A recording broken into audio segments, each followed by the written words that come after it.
Welcome back to It's Haunted, What Now? I'm your host, Brittney.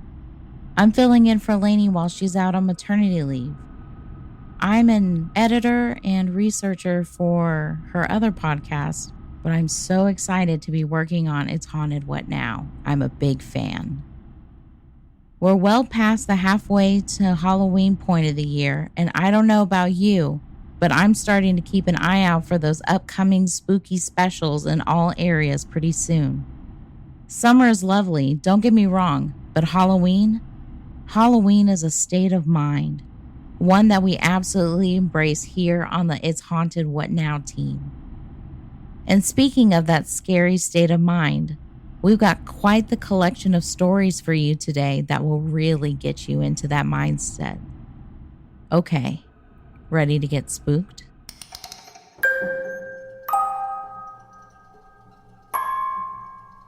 Our first story today is from 5 great kids.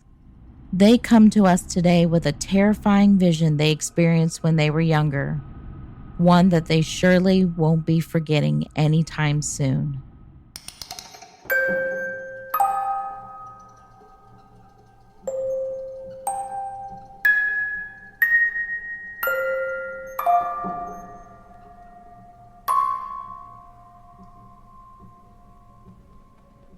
My paranormal event took place when I was 18 and living in Northern California.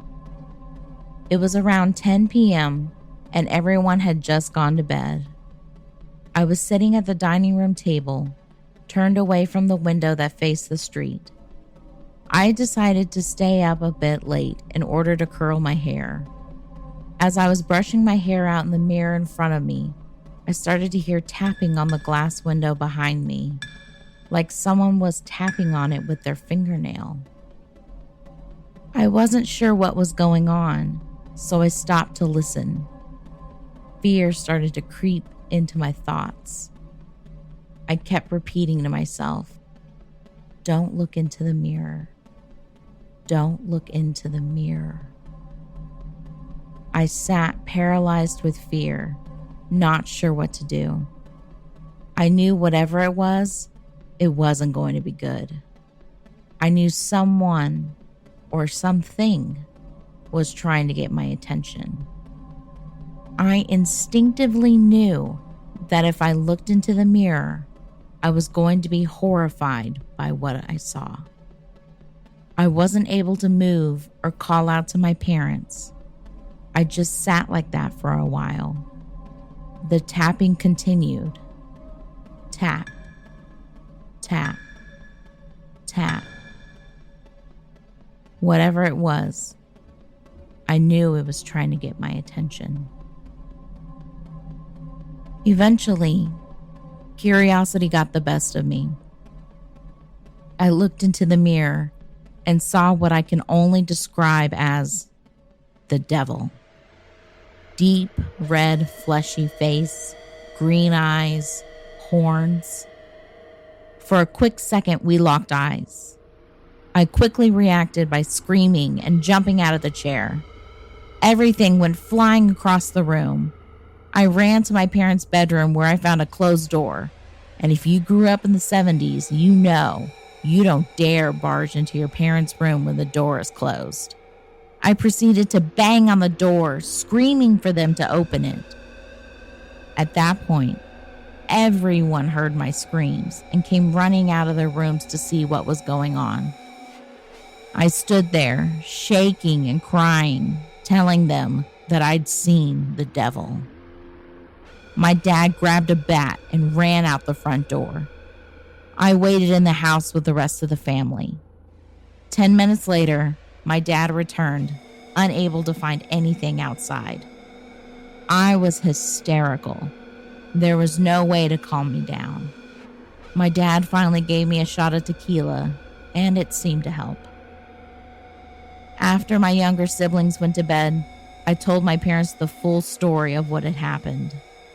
They believed that I saw something, but thought it was the crazy neighbor's son messing with me. I know for a fact it wasn't human. I don't think I slept that night or the next. I will never, ever forget that face. I know for certain there are things out in this world that can't be explained. Most people will live their entire lives never experiencing anything like this. Believe me, I wish it had never happened to me. It is forever ingrained into my memory. Thankfully, I have never seen the demon again.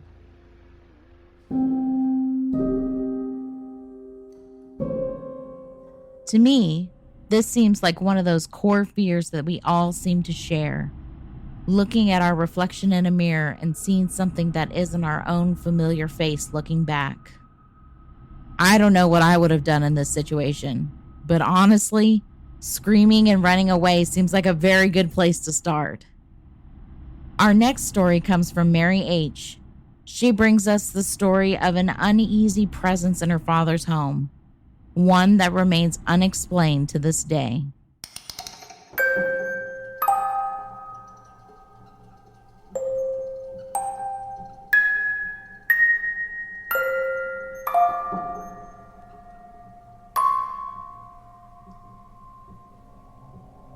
So, I always describe myself as a skeptic when people ask if I believe in the paranormal. When I think back to my childhood home, though, there are just some things that I can't explain with my own logic. I've tried talking about these incidents with my sisters, and they have vague memories of strange stuff, and even my mom was scared of being alone at times. But I was the only one with an actual encounter, as far as we know. To start off, the house is old. I don't recall exactly how old, but I think it was built around the late 1700s. My memory might be completely wrong about that. We moved away 7 years ago, and the history lessons weren't really of interest to me at that time. My mom and dad divorced when I was really young, and so my mom lived in another house that gave me no bad vibes at all. Every time I stepped into Dad's house, though, I felt the urge to keep my back safe. I felt that something was watching me. For the longest time, I slept downstairs. Every night, I just knew that I wasn't alone. I used to curl up into a ball and fall asleep sweating from fear.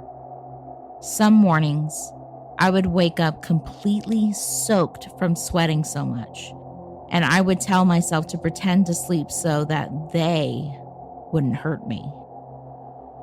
When my sisters moved out, I took over a small room upstairs so that I would be closer to my dad. Thing is, I hated going into my dad's bedroom at night. It was the room in the house that gave me the worst vibes.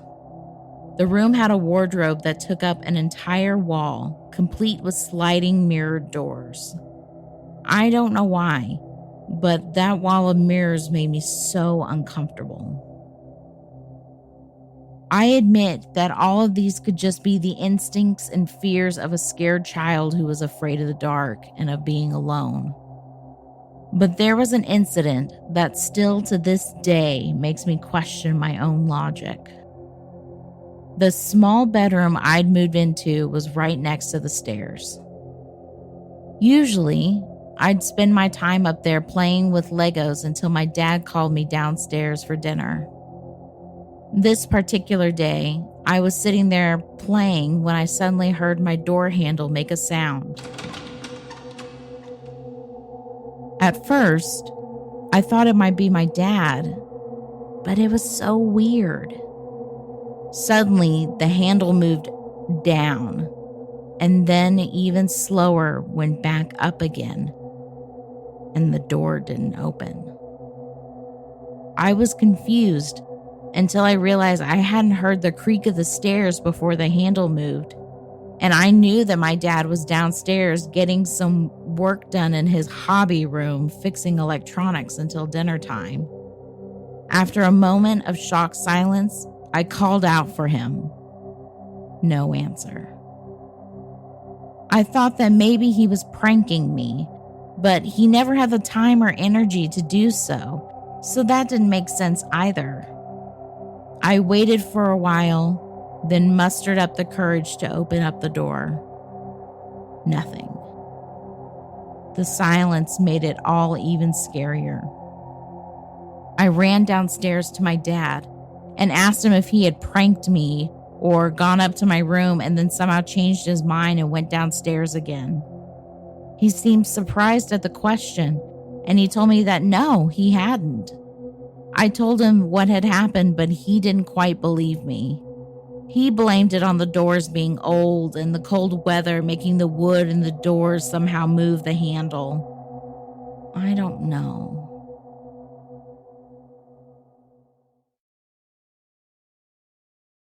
We've talked on this show before about the reasonable scientific explanations for these sorts of bad feelings that people get in certain buildings or places. As I read through some of these stories, though, I'm wondering how many of them are truly about the explanation for it or the feeling of terror that it creates, regardless. The fear at the end of the day is more real than anything.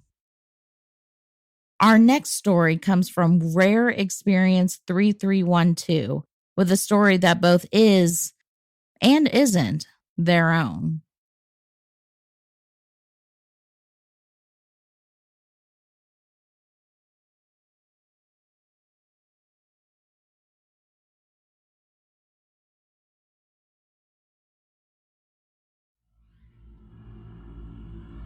Back around 2009, while I was away in the military, my friend was back home in Ohio.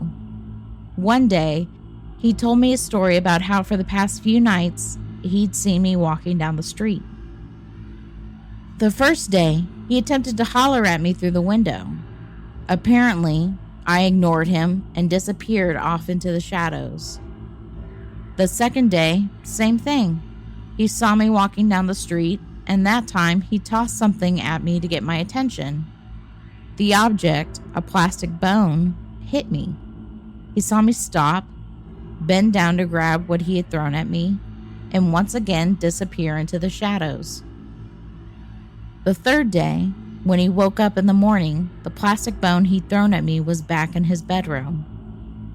Initially, he thought nothing of it, until he realized the day before he'd thrown that thing out the window. At that point, he started to freak out a little. On the evening that third day, he heard a voice down in his living room. He assumed it was his mom watching TV, until he saw her in her bedroom fast asleep. He started to go downstairs, and when he was halfway there, the talking stopped, and suddenly there was a knock at the door. Frightened, he ran back up to his room and, I can only assume, cowered like a child. He continued with the story, telling me about a dream he'd had of me that night, in which I ground up his cats into little patties and offered him a burger made of his cats. On the fourth day, he received a voicemail. It wasn't from my number, but it was my voice. "What?" I apparently asked. "You didn't want the bone back? Why didn't you eat the burger I gave you?" He immediately called me and told me to stop playing with him because it wasn't funny. I assured him that I was still down in Virginia and suggested that he call my mom just to be sure. Later that night, he said he saw me in his bedroom, just looming over his bed, watching him. I apparently gave him a very impish smirk before suddenly detaching my jaw and lunging at him. Immediately, he ran to his mother's room and told her everything. Now, their family was a bit more religious at the time, and so they called their local pastor to come and bless the house. They asked him what it could be, and the pastor told him that it could be my doppelganger, or some sort of negative entity taking the shape of someone that my friend trusted. Fast forward to today. This friend and I were hanging out, and this story came up. He added that after the pastor blessed the house, there was only one incident that stood out in his mind. When he found his cat laying dead at his front door. He told me that it looked misshapen, distorted, as if not manipulated by man. After hearing this story initially, and again today, my skin still crawls that there may be another one of me just waiting out there.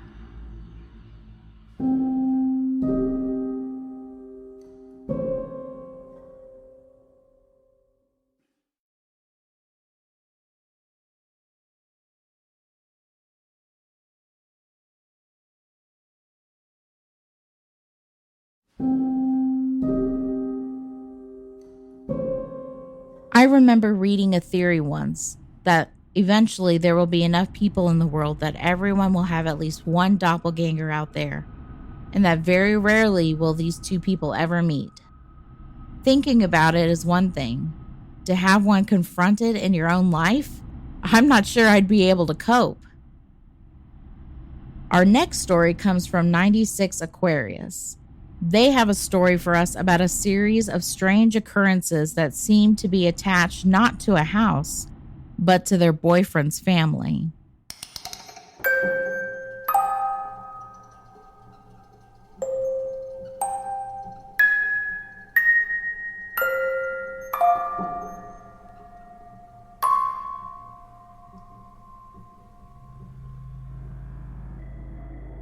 Ever since I was a kid, I always thought that I've seen things.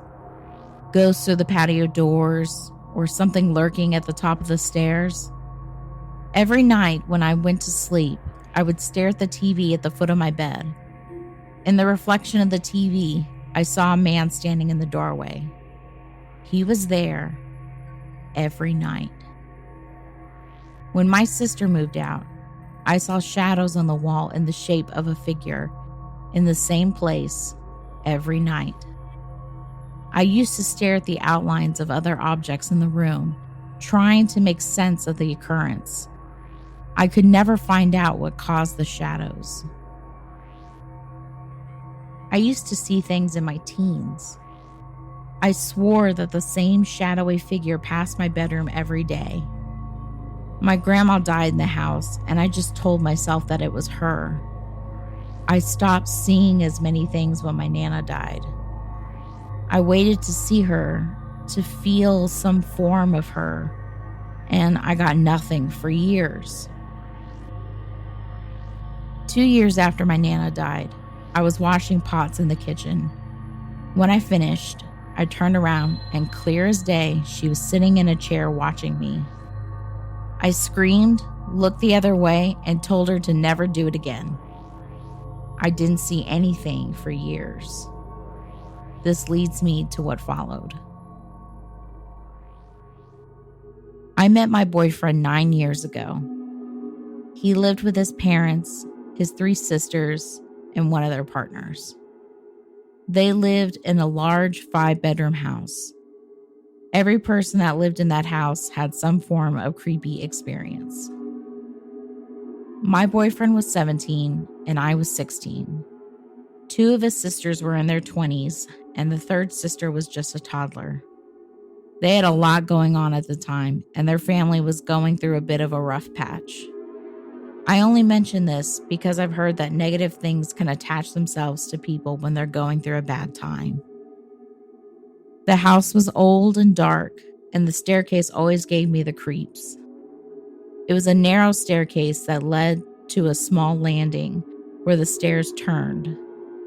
On the first landing, there were 3 rooms: my boyfriend's, the main bathroom, and his youngest sister's nursery. The turn of the stairs led to another landing where there were 3 large bedrooms. I never wanted to go up that second set of stairs. Even thinking about them gave me the creeps. My whole body went cold, my skin prickled. I would run from the bathroom and into my boyfriend's room every time, not daring to look up at that second landing. My boyfriend always used to get odd scratches on his body. I can remember questioning the claw marks on his back, but he never had an answer as to how they had appeared. They occurred even when he had been sleeping or just sat playing video games for hours on end. They were definitely claw marks, like someone had done it to him with long nails. I doubt it was an accident. He kept his fingernails short, and I don't know if he could reach those areas of his back without trying pretty hard. They always seemed fresh when I saw them. The skin was still raised from just being raked across. I was the only person out of all of us that never saw or experienced anything. I only remember the feeling that someone was there. Someone was watching me. The others in the house saw shadowy, unexplained figures and vivid experiences with a child standing at the end of a bed. There was even an instance where his dad saw feet coming into the bedroom while everyone was downstairs. They ended up moving from that house and into another house on the same road. It was another large house. I can remember viewing it in the full light of day and not feeling anything in particular. But then they moved in. The night they got the keys, my boyfriend's family and I were all downstairs, except his youngest sister, who by then had turned 4, who was playing upstairs in her bedroom. While my boyfriend's 2 eldest sisters had moved out, they were all there that night, everyone who had originally lived in the first house. We had told his youngest sister where we were and to come downstairs if she needed us. We were all laughing together when we suddenly heard a piercing scream. We ran upstairs, but we couldn't find her. We searched her bedroom and the playroom, but nothing. No more crying or screaming either, just silence. It was my boyfriend who found her. She was curled at the top of the loft stairs against a small cupboard door. She couldn't speak to him. She could only cry. We asked her why she had gone upstairs and not down to see us if she had gotten scared. She never told us why she went to the loft. I, like everyone else, had an eerie feeling about 2 of the back bedrooms in the house. I despised one corner of the little sister's bedroom. It was rounded in the corner and it felt almost dark, like I shouldn't be there. The little sister never slept in her own room. She played in her bedroom, but she always slept in her parents' bed. I would often walk past her bedroom, hearing her whisper under her breath in the same corner place behind the door. It wasn't like make-believe play. It was like a one-sided conversation that would stop when I got closer. For such a little girl, she was quite secretive. Everyone was in agreement that those 2 bedrooms had an odd feeling. Even my boyfriend, who doesn't really believe in the paranormal. We all had the same feeling about that first night, that the little sister had run up the stairs to the loft because she had seen something in that room that terrified her. It was the scream. There was something about that scream that told us that she was in danger and that someone was there with her. That same night, I had my own experience. I hadn't seen anything for years since that night I'd seen my Nana in the kitchen. After that, I'd only felt things, like my hatred of that staircase in my boyfriend's old house, or the dark corner in his little sister's bedroom. I was in university, and I still felt like I was scared of the dark. I never wanted to walk alone at night, and if I needed to use the toilet during the night, I'd wake up my boyfriend to walk me down. That night, I woke him up as usual, and we went downstairs together, with me walking ahead of him. I was sitting on the edge of the bath waiting for him, looking out of the open door and out onto the landing. I looked towards the dark corner of the room that I was so scared of, and I saw something.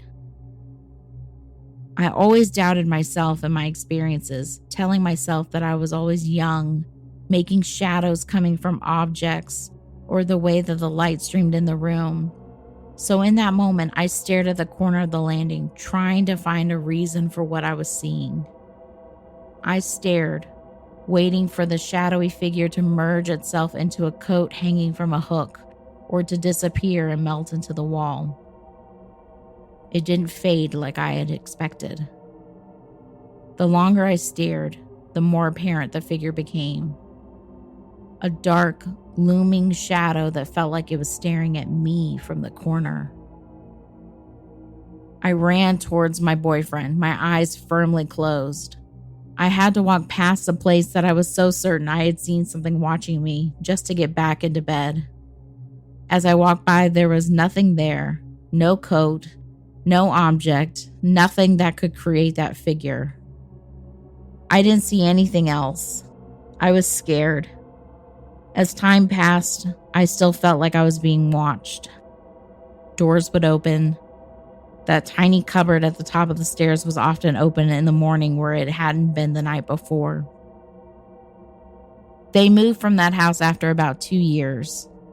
There was nothing I remember seeing in that next house. There was nothing whilst we traveled. But I will say one thing.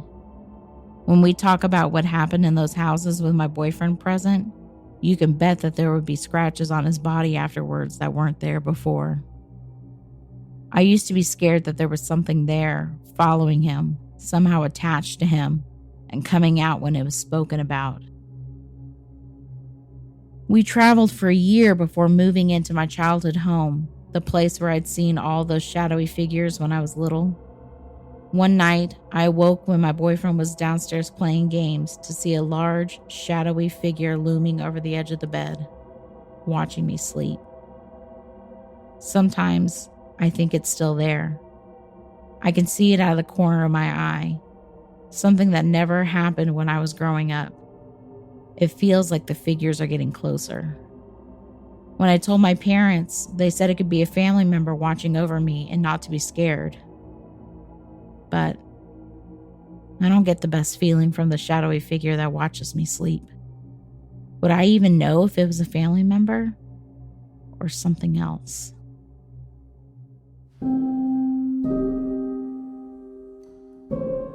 Any sort of story that has a physical evidence of a haunting is a one-way ticket to giving me the creeps. There's so much that we can explain away to ourselves, but there's just something about scratches and bruises from an unknown source that really spooks me. Hopefully, by the time I'm reading this, these strange occurrences have died down for you. And if not, good luck. Our final story today comes from Nephrodite, seeing us off with terrifying visions of what they themselves have seen in the dark.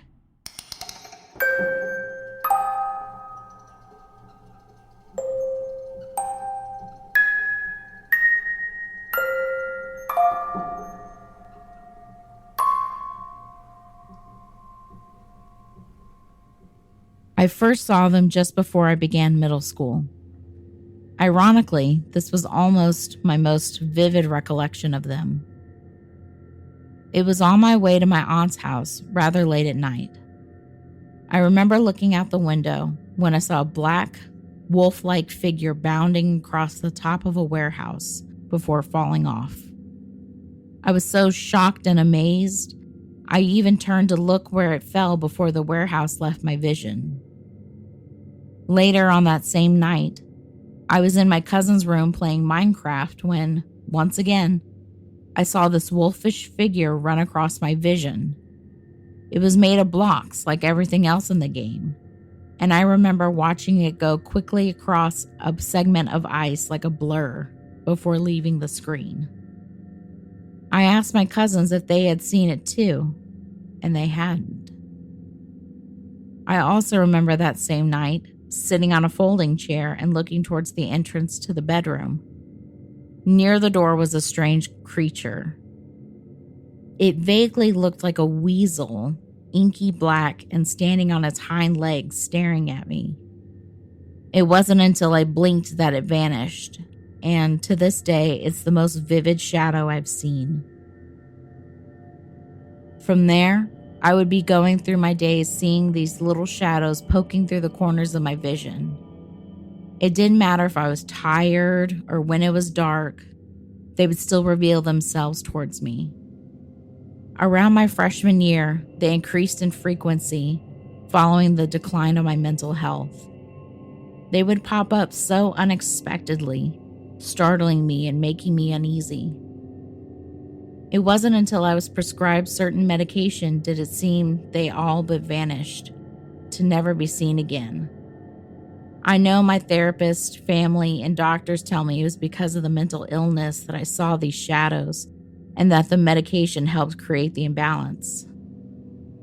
It wasn't until one night, laying in bed, that all changed. I was always terrified of the dark, and that night I just accepted it. Talking into the inky blackness of my room, I told the dark that I wasn't scared anymore, and I was actually glad that I had it in my life.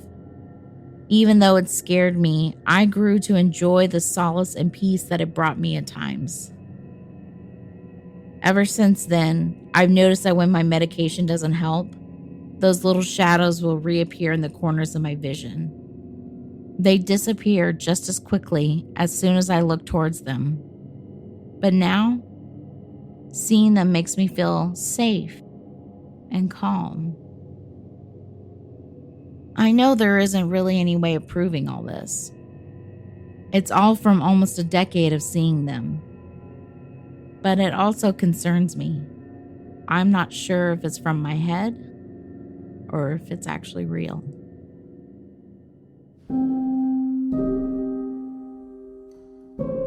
I want to take the opportunity here to draw back to what I said earlier after a different story. Just because you might have an explanation for strange phenomena, that doesn't necessarily make them less real. Your fear and terror is what's real, and those are what affect you more than anything. Well, that does it for this episode. If you'd like to submit your own personal spooky tale to be read on the show, head to hauntedpod.com and click on the link to submit your story. You can also email Lanie at hauntedpod@gmail.com. And thank you for listening. If you enjoyed this episode, please leave a positive review on Apple Podcasts or your podcast player of choice. It really does help us out. You can find us on Twitter at podcast_haunted, Instagram, it's haunted what now, or at hauntedpod.com. Production assistance by Rebecca Lopez. Writing assistance by Meg Williams. The official composer for the show is Nico at We Talk of Dreams. Check him out on Twitter at We Talk of Dreams or wetalkofdreams.com. Audio engineering provided by Chase at Gray Multimedia. Until next time. Did you hear that?